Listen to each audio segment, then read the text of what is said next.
ผล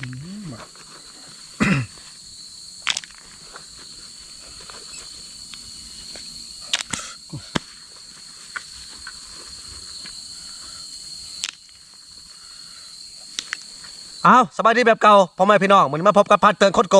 สุริโยบ้านทามีตังตะโกไปหนาเงินสิใช้ก็บ่มีพี่น้องเอ้ยมื้อนี้เข้าป่าหากินคือเก่าหลายๆคนก็ถามมาว่ายามนี้ยังได้หนูหวายบ่พันเตือนก็มีอยู่หนูหวายเนื่องจากว่ามันกระบกที่เฮาเก็บไว้แต่ในเดือนก่อนพี่น้องเดี๋ยวแต่ว่าช่วงนี้มันหมดแล้วเพราะว่าหมู่ป่าเขากินแต่เฮาเก็บเอาไว้เฮาสิลองไปใช้ลงเบิ่งหลายๆคนก็ถามมาว่ายามนี้บ่มีหนูหวายดอกมันมีหนูหวายยามใดก็มีหนูหวายปัญหาแต่มันสิถือกับเฮาหรือบ่พี่น้องว่าเอาลีเด้ออ้าวแล้วก็สบายดี FC ทั้งผู้เก่าและผู้ใหม่ทั้งผู้อยู่ไกลและอยู่ไกลทั้งผู้งามและผู้ขี้ร้ายทั้งผู้จนและผู้รวยทั้งผู้สูงและผู้ดำทั้งผู้ดำและผู้ขาวทั้งผู้ยาวและผู้ชันพี่น้องทั้งผู้จอยและผู้ตุ้ยคือเก่าและทั้งผู้งามและผู้ขี้ร้ายแบบเก่ามื้อนี้เข้าป่าหากินเขาสิพยายามกลับเลยพี่น้องแต่ว่าสิไปได้บ่พ้นมันตกมืดมาแห้งเลยนี่โอ้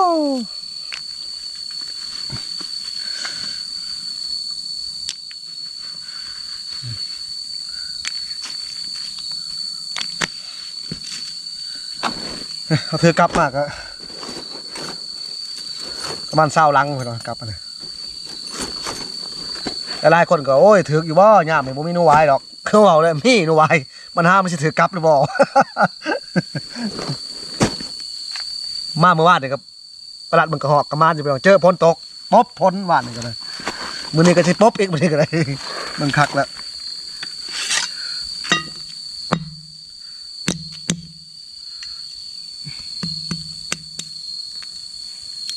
โอ้ยมากับเมียคือเก่าพี่น้องเด้เอ้ยมืดพ้นมาล่ะ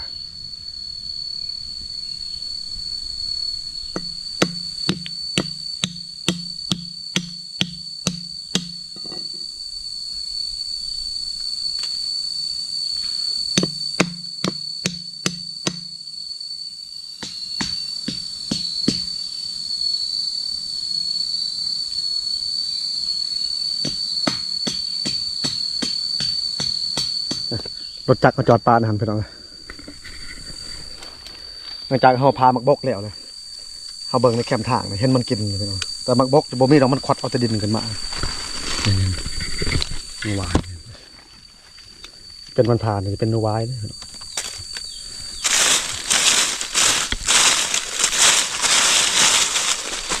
ใช้แบบนี้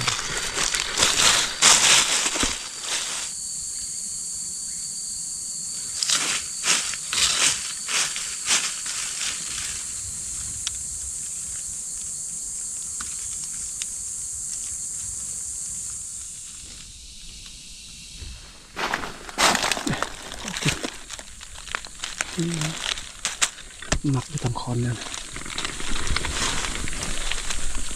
เอาขึ้นไปจะหน่อยสิซองมึงนั่นเลยพี่น้องเอ้ยซองมึงกลับตัวเขาใส่ในมือก่อนด้วยถ้าว่ามันถึงงูกับหูจักอยู่ดอก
บกขึ้นมาตัวหัวปี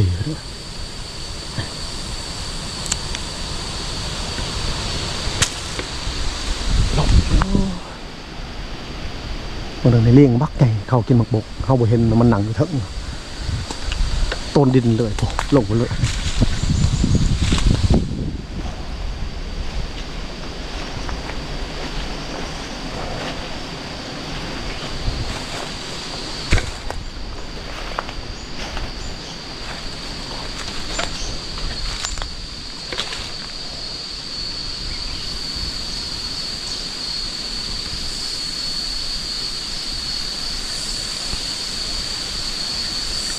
กับดักหมูป่าของหลังนี้ใส่หลักขึ้นมา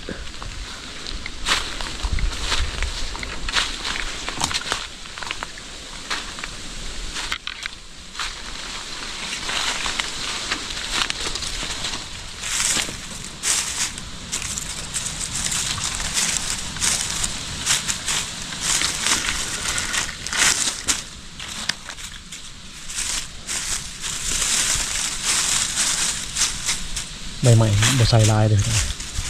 มันใส่ลายเนี่ยมันหยอกบ่ทันซ้ำให้มันโบเนาะ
เป็นเห็นไปยังไง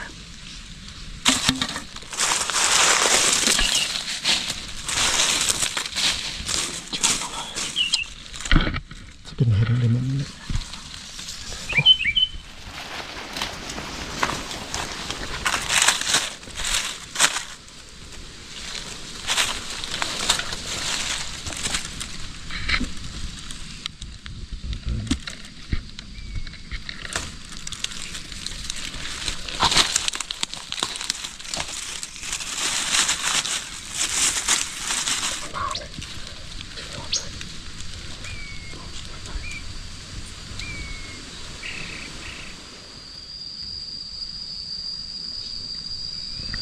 เขายามกลับเขาอยู่ลมก็บ่ถือไปหรอกเขาเลาะไปใส่กลับต่อ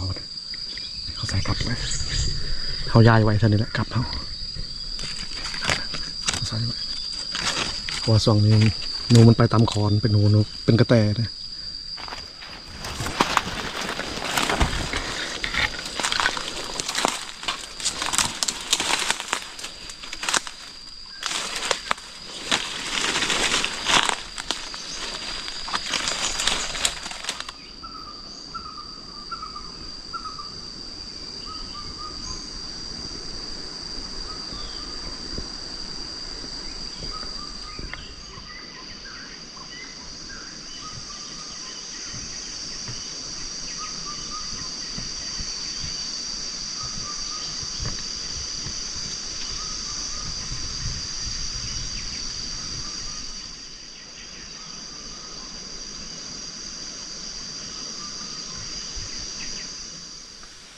ก็หอกข้ามทางไม่ใช่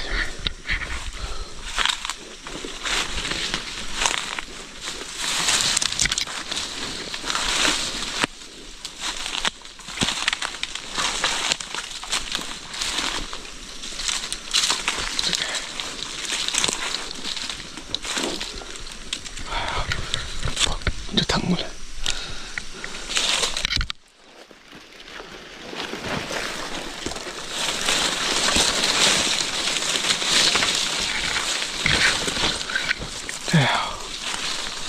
โอ้จะไปใช้เนาะนี่เลยไปไกลนะโอ้ย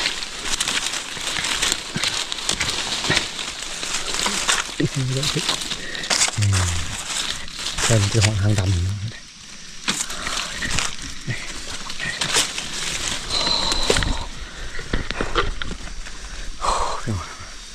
พอใส่กับยังเราไปต่อ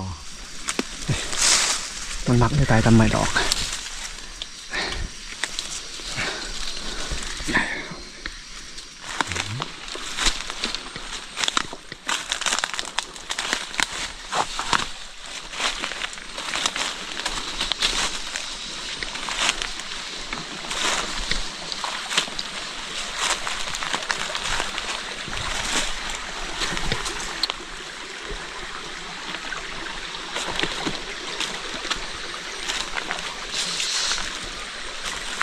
ดอกปลาเป็นใหญ่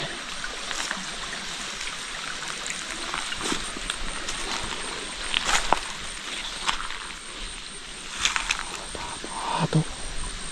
ใส่หมองครับนี่นะครับ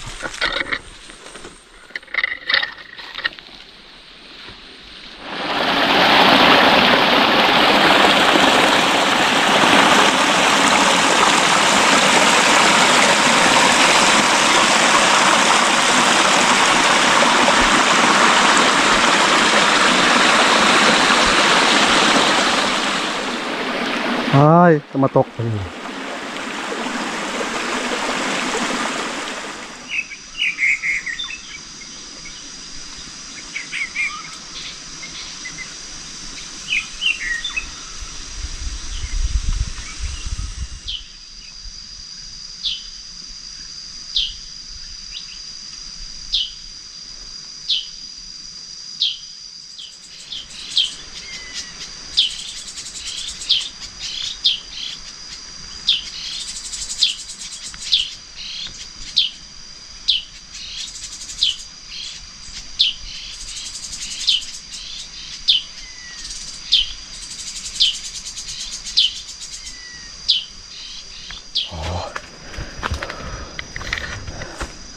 ลงถีบไปหน่อยลงหัวไอ้พัดเบื่อกับตามผู้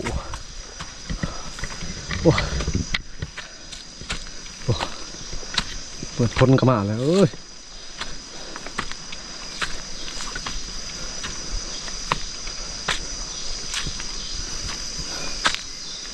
หมดพ้นเขาเกี่ยวแต่พ้นเลยโอ้ยโอ้แห้ง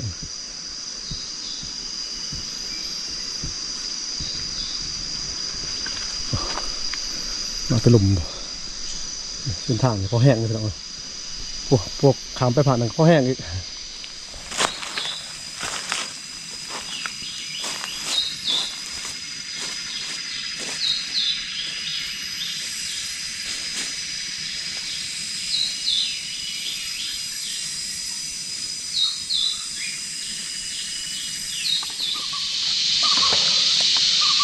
เมื่อยพี่น้องเบิร์นมา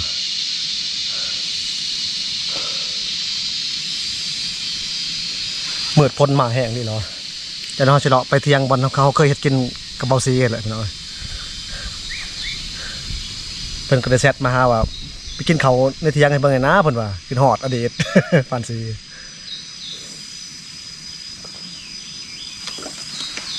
เพิ่นก็อยู่ห่างกับเฮา400-500 กว่ากิโลพี่น้องบ่พอสิได้ไปหากันแต่ก็มักแพงยังคือเก่าแหละหลบจักหอบปลาเราจะขี่ลงหลุมหมดแล้วลงหอบเทียงหมดแล้วจากนี้ไปเทียงประมาณ3 กิโลพี่น้องหอบเทียง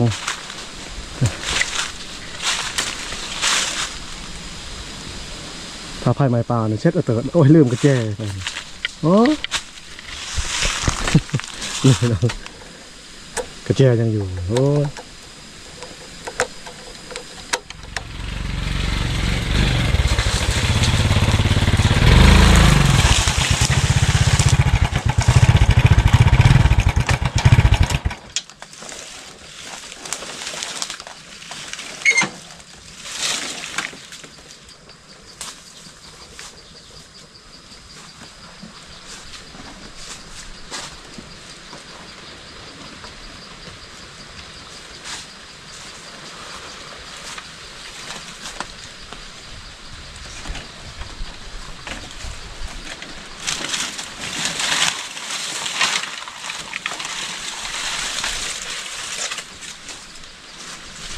ห่างไปหน่อยนี่กกม่วงบนห่างไปเข้าตะกี้อยู่นี่ก็เที่ยงเก่าเขาเพลงมันเลย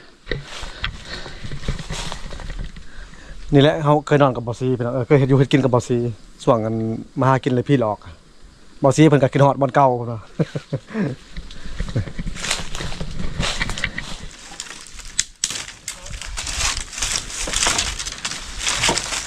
แถวนี้ไก่ปลาบ่อึดพี่น้องเอ้ยเดี๋ยวเราจะเอาไก่ปลามาเผา4-5 โตไก่ผู้อก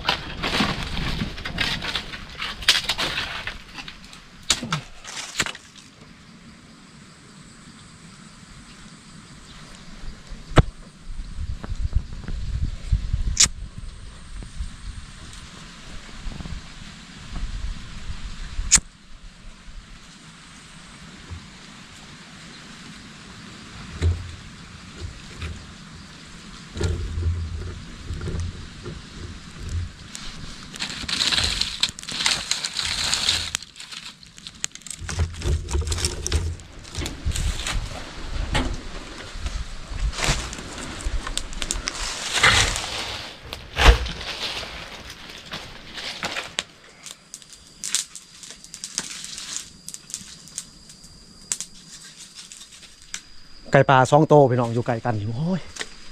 กิโลจักมาบุญนี้แล้วเขาดังไผ่แล้วหรือว่าเอาไก่ปลา2 โตไก่กันเลยมันอยู่นะ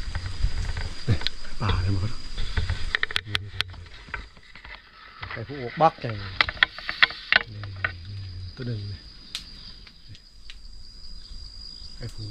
1 โตเลย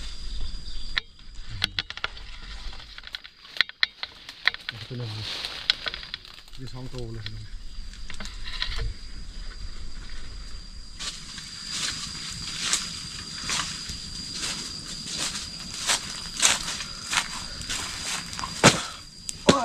ไปแล้วจะป๊อบได้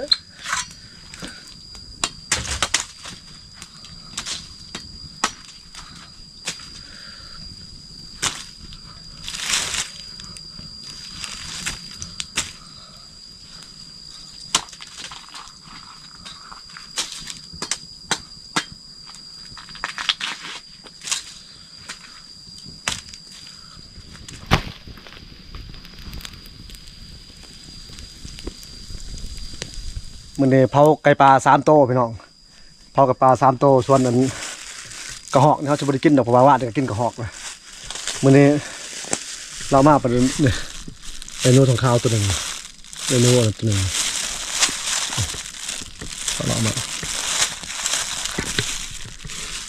เพราะว่ามันอยู่ในห่างยามนี่พี่น้องเลยเอาแง่ไปได้ตัวหนึ่งกระหอกเนี่ยบริกินกระหอกเนี่ยว่านเนี่ยกินเลยนี่มักชุดใจพี่น้องเอ้ยหลายคนก็สิบ่เคยกินดอกลองเบิ่งพี่น้องเอ้ย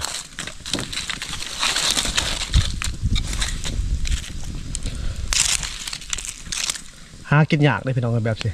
ก็ถ้าบ่รีรอบ่ได้กินนะนี่พุ่นที่36 เดือนจะได้กิน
อ้าวแม่นางน้อยเท่านี้เจ้าป่าเจ้าเขากินลูกลานคือเก่าแล้วให้เบิ่งแย่งมาผู้เดียวกระซกให้มานแน่สัตว์ใหญ่ตบหูกระแลนมาหาอีตากระแลนมาพ่อนางยอกให้ได้ไอ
กินข้าวไกลเวลา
ผู้ใดบ่กินมื้อนี้ก็ยาหัวควันเด้อพี่น้องเด้ออาหารมันนอกมันหน้าเฮาแบบนี้แหละ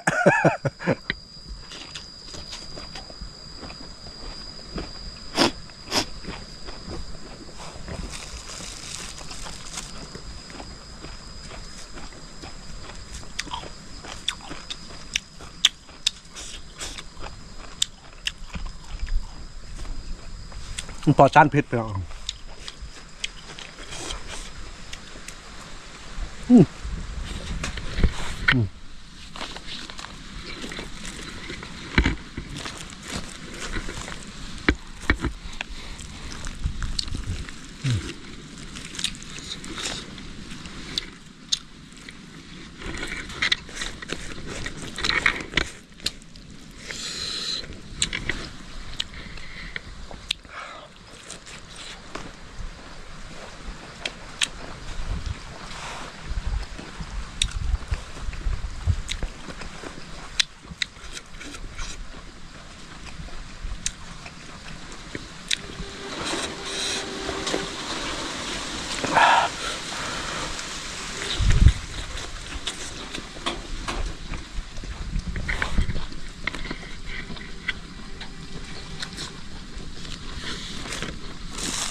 บ่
หมด3ตัวครับเดี๋ยวสมเนี้ย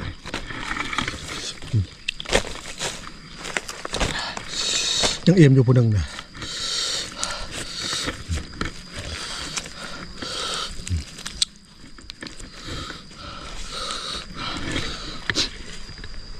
แบบสิมันเป็นอาหารปลอดสารพิษพี่น้องเอ้ยบ่ได้กินง่ายๆนะ36 เดือนอยากได้กิน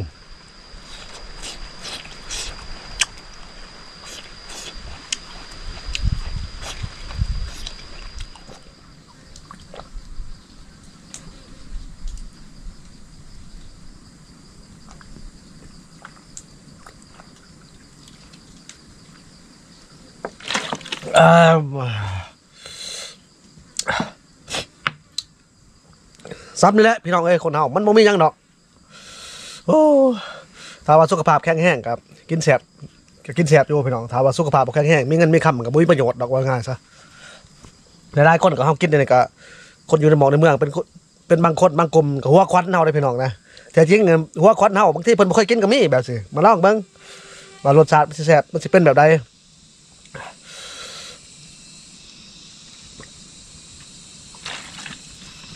จะนอนเฮาหมอดพื้นหมอดไผ่พี่น้องแบบเก่าแหละมื้อนี้ใส่กลับไว้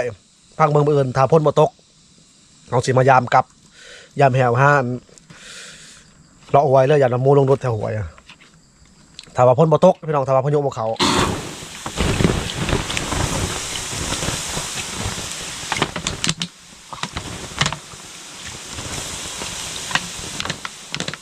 พี่น้องเฮาหมอดพื้นหมอดไผ่แล้วเฮาก็สิได้รอกลับบัดนี้ถ้าบ่เมื่อยก็สิเลาะหาอยู่หากินแบบเก่าแหละถ้าว่าเมื่อยก็สิได้กลับเลยพี่น้องให้มัน